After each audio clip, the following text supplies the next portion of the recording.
इस संसार का सबसे सर्वश्रेष्ठ, सबसे महान धनुर्धारी केवल वही होगा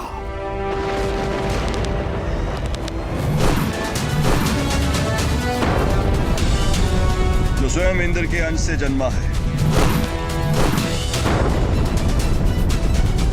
सबसे सर्वश्रेष्ठ धनुधर बनेगा हस्तिनापुर में शिक्षा ले रहा अर्जुन।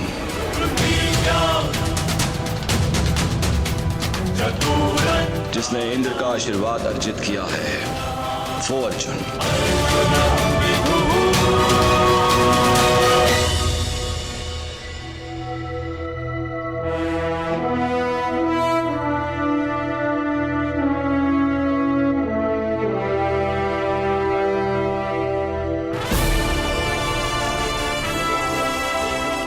आज मेरे वर्षों के परिश्रम और तपस्या का फल मिलने वाला है।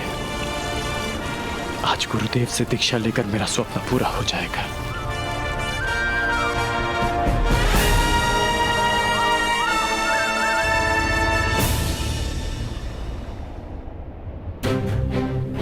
मैं कर्ण हूं, हस्तिनापुर का ब्राह्मण।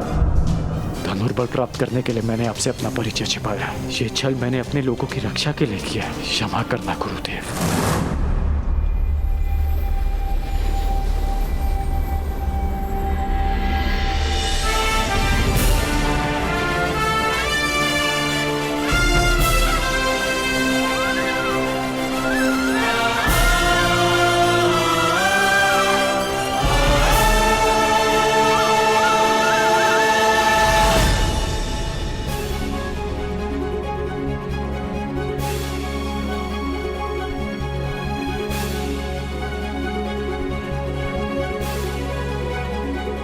अंतिम दीक्षा के लिए तैयार हो कर्ण?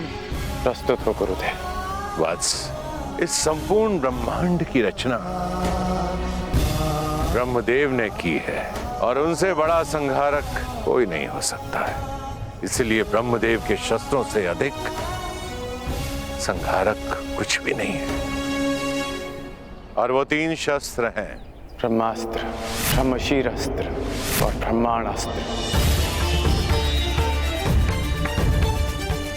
कर्ण, उनकी दीक्षा से पहले तुम्हें मुझे वचन देना होगा। इनका प्रयोग तुम उत्तरदायित्व के साथ करोगे, संसार के हित के लिए करोगे और तभी करोगे जब तुम्हारे समक्ष और कोई मार्ग ना बचा हो। सूर्य देव को साक्षी मानकर ये राधे आपको ये वचन देता है।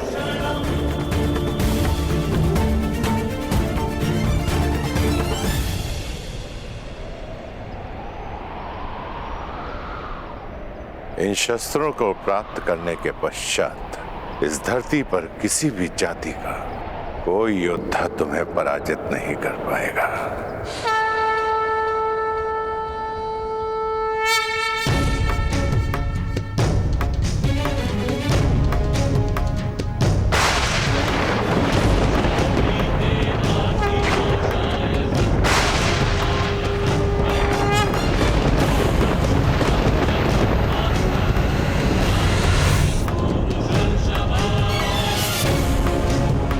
ब्रह्मास्त्र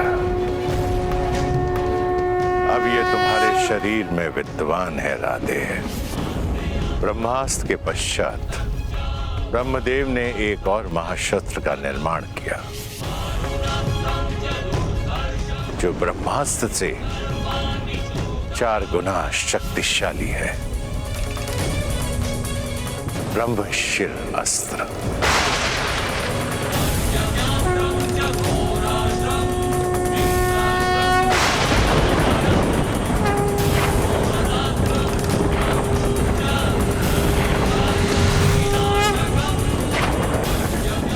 और अंत में ब्रह्मदेव ने एक और शस्त्र बनाया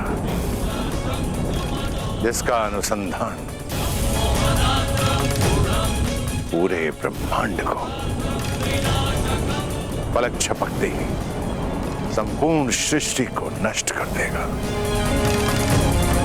ब्रह्मांड अस्त्र।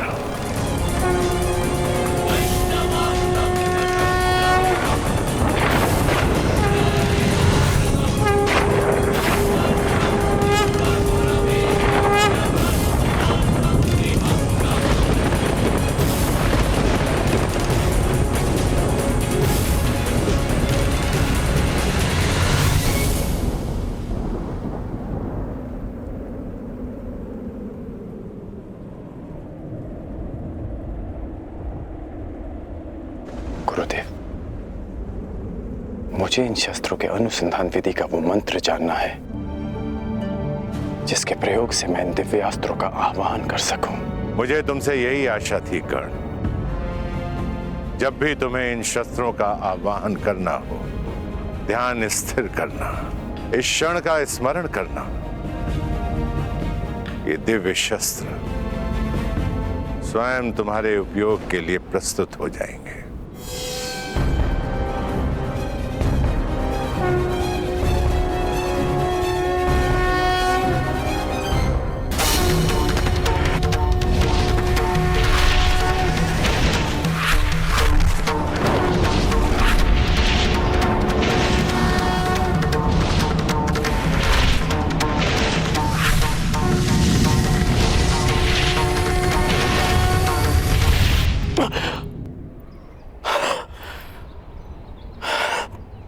कर्ण, शिक्षा प्रारंभ से पहले तुमने बताया था कि तुम महर्षि भृगु के वंशावली में से हो।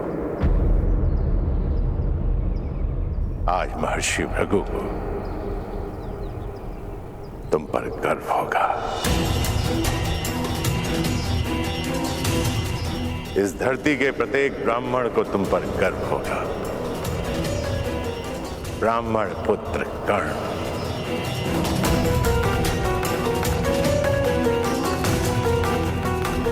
और तुम्हारे इस गुरु को सदैव गर्व रहेगा कि उसे दीक्षा के लिए तुम्हारे जैसा ब्राह्मण पुत्र मिला।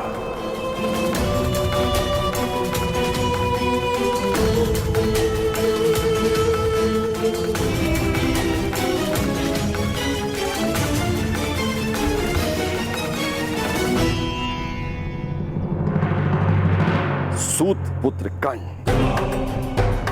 ब्राह्मण पुत्र बनकर दिव्यास्त्र का ज्ञान ले रहा है। मूर्ख, तुमने इंद्र के मान और अभिमान पर प्रहार किया है, जो उसके लिए सब कुछ था। अब इंद्र तुम्हारे दिव्यास्त्र के ज्ञान पर प्रहार करेगा, जो तुम्हारे लिए सब कुछ है। पर इंद्र सीधा प्रहार क्यों करेगा? यदि मेमना सिंह का मुखौटा पहनकर स्वयं सिंह की गोद में बैठ जाए तो उसका आखेट नहीं करते, केवल उस मेमने का मुखौटा हटा देना चाहिए तो उसका आखेट स्वयं सिंह ही कर देगा। स्मरण रहे कर्ण, सबसे बड़ा अभिशाप वही होता है जो वरदान स्वयं के लिए शाप बन जाए।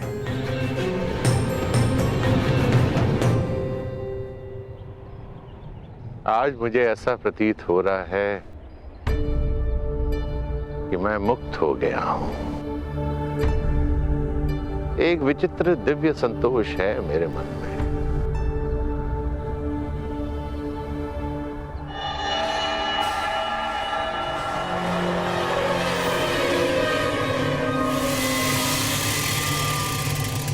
मेरा मन ऐसे जलता था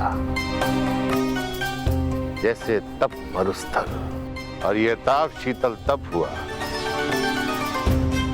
जब मुझे श्री राम के दर्शन हुए और उसके सैकड़ों वर्षों के बाद मेरे शिष्य गंगापुत्र भीष्म के चक्रवात ने उसे फिर से जगा दिया।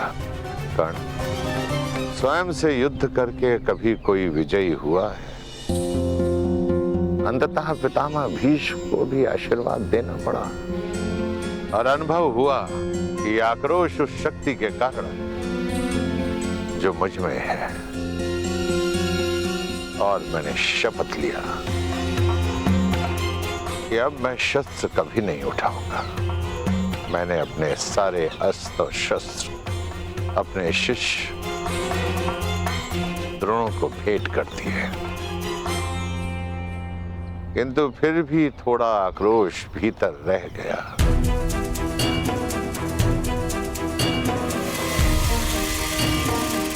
फिर तुम आए कर्ण, क्षत्रियों के तेज से युक्त ब्राह्मण कुमार।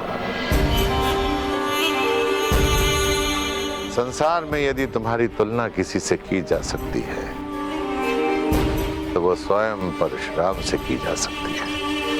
इसलिए मैंने तुम्हें अपने आप को समर्पित कर दिया, और आज तुम्हें अपने सभी दिव्यास्त्र प्रदान करके मन बहुत हल्का हो गया। चिरायु भव ब्राह्मण कुमार, तुम मेरा नाम तीनों लोकों में अमर करोगे।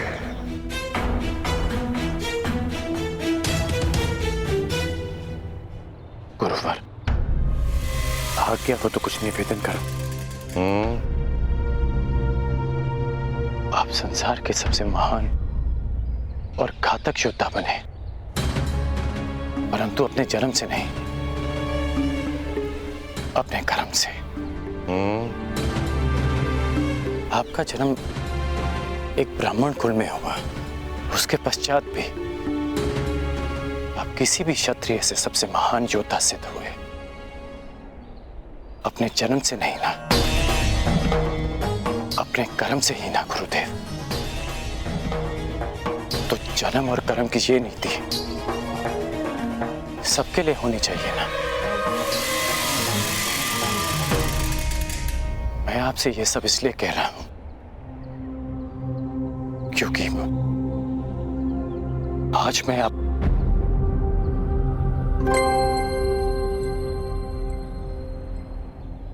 गुरुवर,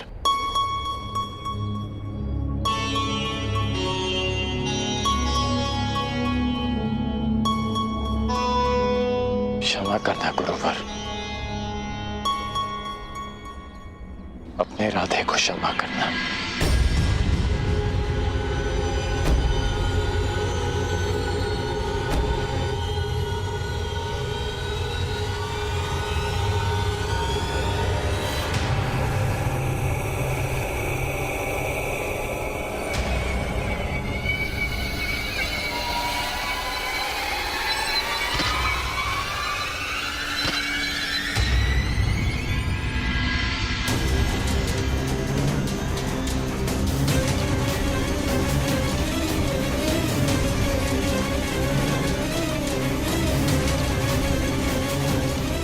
वर्षों बाद गुरुवर संतोष की निद्रा में है। उनकी निद्रा भंग हो जाएगी। मैं उनके विश्राम को भंग नहीं होने दे सकता।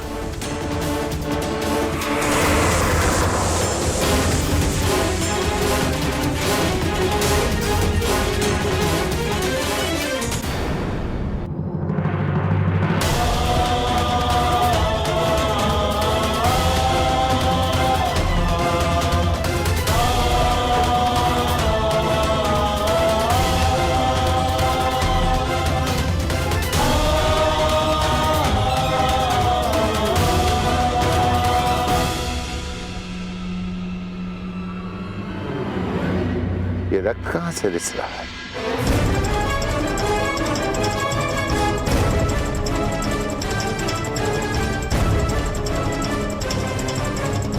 राधे,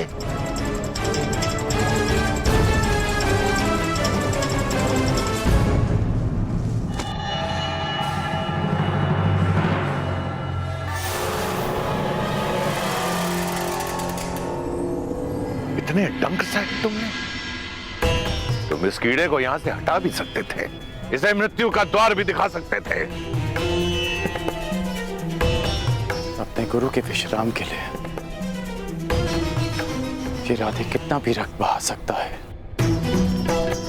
कितनी भी पीड़ा सह सकता है गुरुदेव। अपने गुरु की निद्रा के लिए इतना बड़ा त्याग, अपने प्राणों की भी चिंता किए बिना इतना विष सहा तुमने मुझे महाक्षत्रिय राजा शिवी का स्मरण करा दिया, जिसने एक कबूतर की रक्षा करने के लिए अपने हाथों से अपने शरीर का मांस काटा।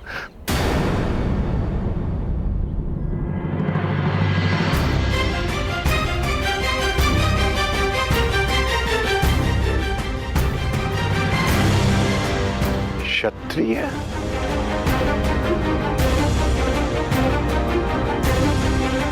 कौन हो तुम राधे? कौन हो?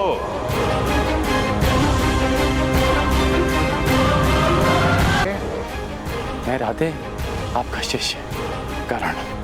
ये मेरे प्रश्न का उत्तर नहीं है कर्ण। मनुष्य अपने कर्म से बल और सिद्धि अर्जित करता है, परंतु जन्म और कुल से संचित संस्कार और गुण उसका साथ नहीं छोड़ते हैं।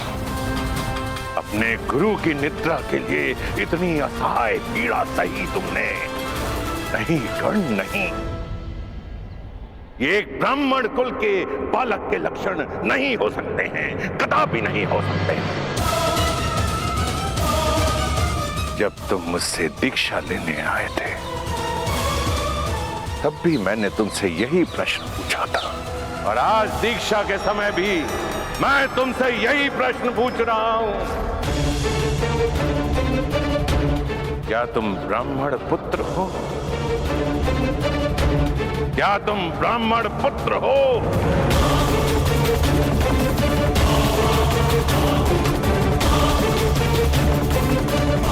नहीं गुरुदेव,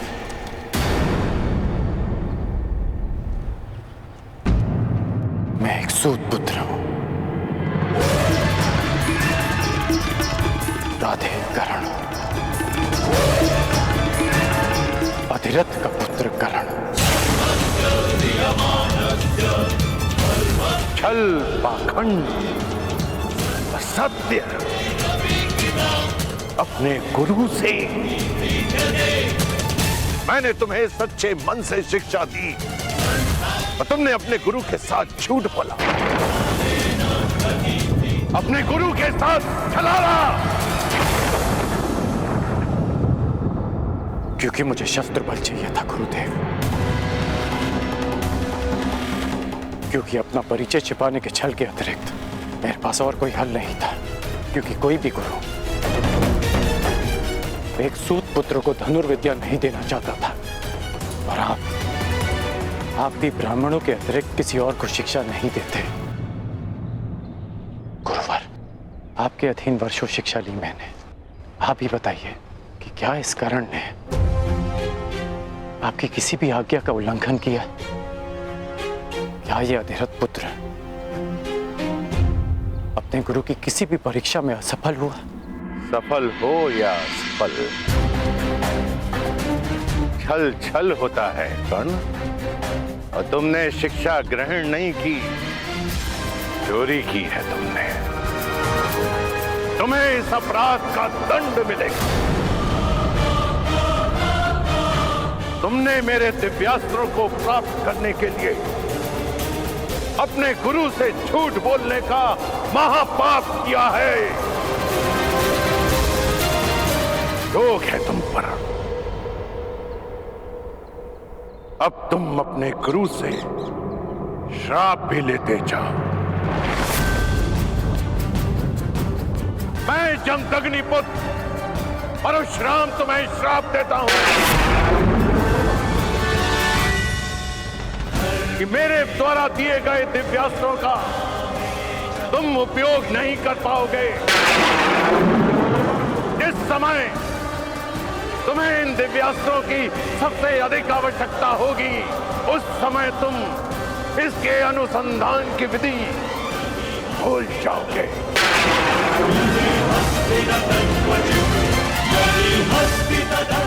मेरे द्वारा दिए गए दिव्यास्त्रों का आवाहन नहीं कर पाओगे। ये मेरा श्राप है।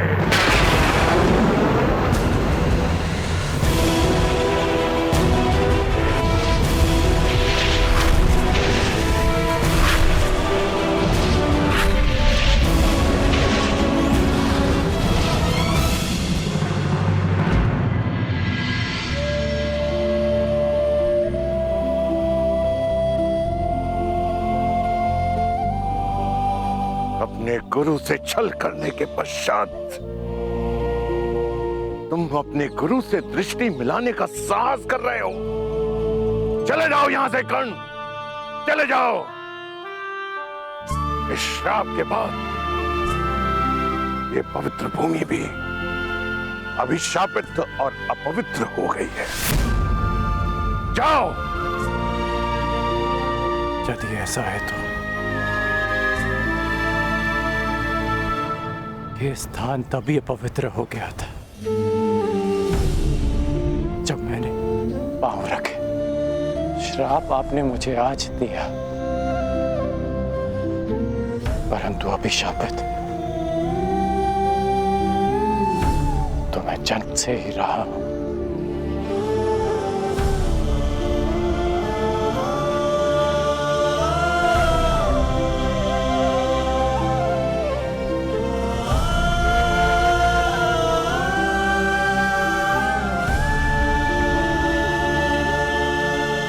मुझे कोई खेद नहीं कि मेरा जन्म एक सूत कुल में हुआ है। मुझे कोई खेद नहीं कि मुझ में ब्राह्मणों और क्षत्रियों का रक्त नहीं बहता। खेद है तो केवल इस बात का कि मेरा जन्म ऐसे स्थान पर क्यों हुआ जहां जीवन को ब्राह्मणों और क्षत्रियों का दास माना जाता है। शास्त्रों में लिखा है कि मनुष्य की महानता और सफलता उसके गुण, उसकी मेधा से मापी जाती है। फिर क्यों किसी के जीवन पर उसके जन्म, जाति और कुल की छाप लगा दी जाती है गुरुदेव?